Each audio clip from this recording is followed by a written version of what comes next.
This is very exciting. I'm going to start with two poems that my friend Stacy Smith sent me. She's a Eugene poet and I think has actually appeared at River Road Readings.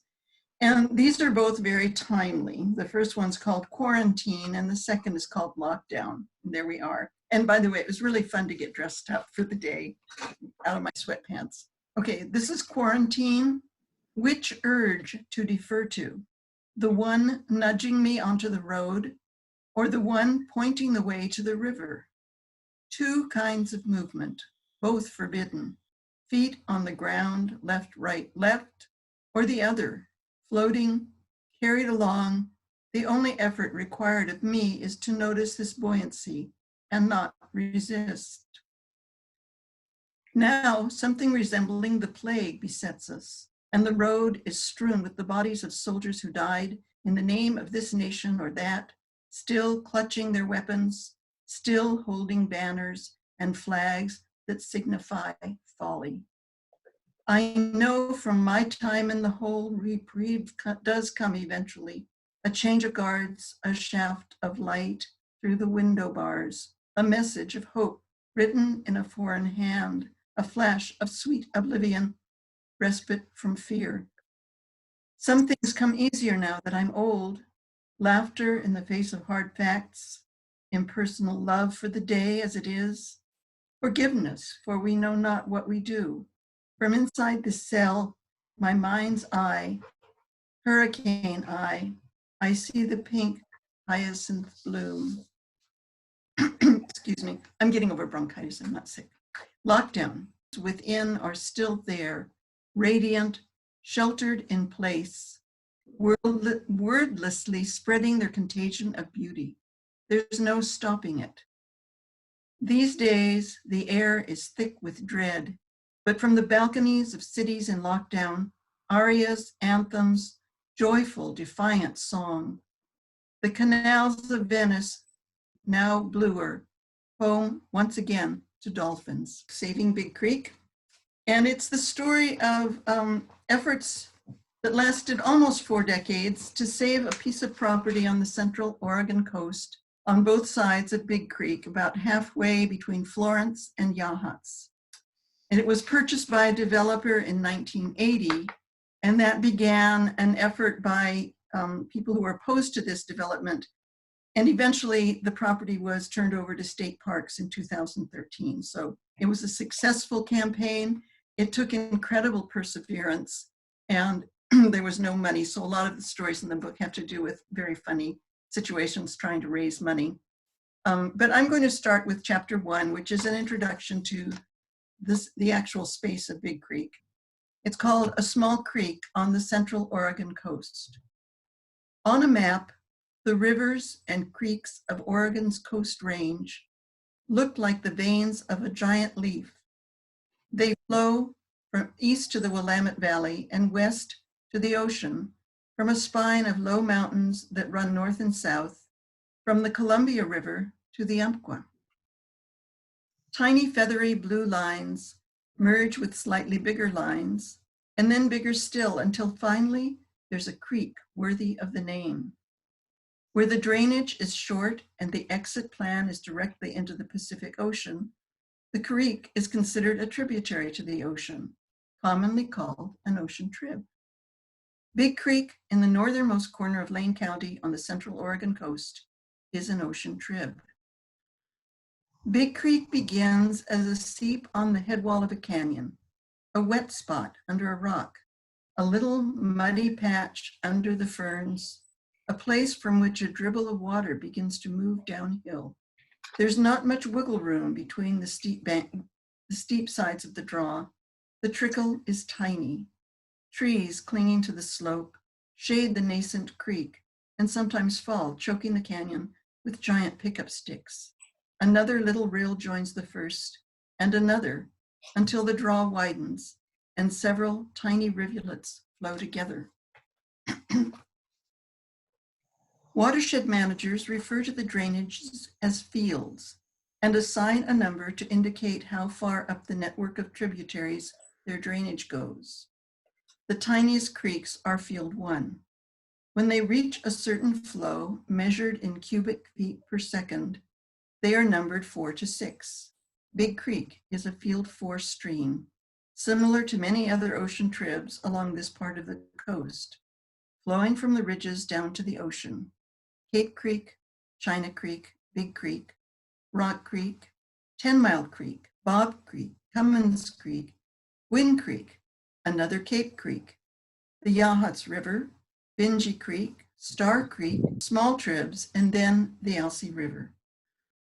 The Alsea is a big river system covering more than 299,704 acres, with 450 miles of streams in its watershed. The main stem of the river is 43.5 miles long and is navigable to tidewater, about 12 miles from the mouth. The Alsea's broad tributary estuary once supported intensive salmon harvest, canneries, and timber mills. Now it's a popular location for recreational fishing and crabbing, kayaking, and birding. The misnamed Big Creek in Lane County is a small system.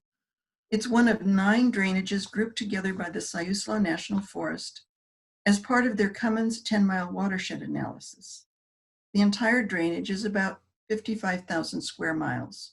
Big Creek itself is approximately 12 miles long. It is not navigable. Most of the small ocean tribs flow right into the Pacific, but Big Creek spreads out near its mouth to form a freshwater wetlands before it enters the ocean. The bigger systems, like the Alsea River and the Yahats River, are tidal, flooded diurnally by salt water and forming saltwater marshes. These wetlands are valuable habitat for young salmonids, which use the slow-moving water as a refuge during the transition into their ocean-going adulthood. At Big Creek, a rise in the mouth blocks the saltwater. Without a salt marsh to provide a sheltered nursery, the fish in Big Creek have had to adapt. Since the fish have been returning to this river, with a little luck, a flying squirrel would leap out and coast from one tree to another. I could use Tom's expertise now to identify the riot of plant growth, although there's also pleasure in just observing the splash of color, clueless as the temperate rainforest explodes with life after the gray winter months. All too soon, the green begins to overwhelm. Everything leaves out until I can no longer parse the details of the landscape or even see into the near distance. Every opening created by floods, landslides, fire, and logging is filled with a thick understory penetrated only by animal trails. Salmonberry, blackberry, and thimbleberry thrive anywhere trees have been removed, anywhere sunshine can reach. I can easily imagine the despair of the early settlers who battled without pause against the vegetation that threatened to engulf their homesteads. In what seems to be a mild, innocuous landscape, the profusion of plant life feels as if it is intent on evicting the intruders. Light green vine maple, chartreuse serrated lobes of alder, wide hands of the big river maples, elderberry that will soon sport clusters of berries, red and bitter, not the sweet purplish berries used to make elderberry wine. Cascara is also found in open ground. The bark's medicinal qualities were an important source of cash income for the homesteaders and an essential item in the native people's medicine cabinet. Leaves push the catkins off the willows. Willows, which contain salicylic acid, the active ingredient of aspirin, were also used as medicine by natives and Euro-Americans. Willow branches were woven into baskets and used to frame fishing weirs. Some plants in the area are neither useful nor beautiful. Recently, giant knotweed has invaded the lower reaches of Big Creek. It presents a daunting challenge to the Forest Service, state parks, and the Nature Conservancy, all trying to find a method of eradication that won't harm aquatic life. Beside the plant's ability to reproduce itself with the smallest straying bit of root, giant knotweed grows right at the edge of the water, which means spraying herbicides is out of the question. A member of the Polygonaceae family, giant knotweed has been used as an ornamental and has some medicinal uses, but it is classified worldwide as a highly invasive species. Its growth is so dense that it crowds out every other plant, even blackberry. Once the knotweed leaves out, the river is obscured behind the dull, uniform green of its large leaves, which rustle in the slightest breeze. The whisper of the leaves seems malevolent to me, an alien presence that threatens the health of the ecosystem and won't go away. In summer, the Oregon coast is cool. Marine air is drawn onto the land as the Willamette Valley on the east side of the Coast Range heats up. Fog blankets the firs and drips from the needles onto the ground, a precious source of moisture during the summer when it doesn't rain much. Waves roll onto the beach from the north, carrying the sand that had been stripped away during the winter back onto the shore. The appearance of the beach changes as the sand buries cobbles and basalt outcroppings, the ancient stumps of trees, and driftwood from ferocious coastal storms. A thin, cold wind originating in the Gulf of Alaska blows off the ocean, forming delicate sand sculptures in the lee of every shell and rock on the shore. With less rain, the river's flow decreases, and the mouth of Big Creek changes too. Shifting sand redefines the creek's channel. The winter winds pushed up a berm on the south side, forcing the river to turn north. In summer, the water flows more directly west to the ocean. Sometimes there's not enough flow to push it all the way on the surface. As the tide ebbs, Big Creek quietly sinks into the sand. When autumn arrives, the deciduous trees fade away into splotchy yellows and browns. No one takes a fall color tour of the Oregon coast. The leaves are stripped off by the first big storms in November. Branches crash. Huge old trees are blown over, leaving their shallow root wads exposed.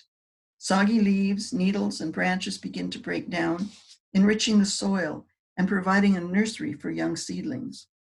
Fall slides into winter as warm, rain-saturated air, the Pineapple Express, moves in over the land. The winds shift around to the south. Miles up Big Creek Valley, you can still hear the roar of the surf.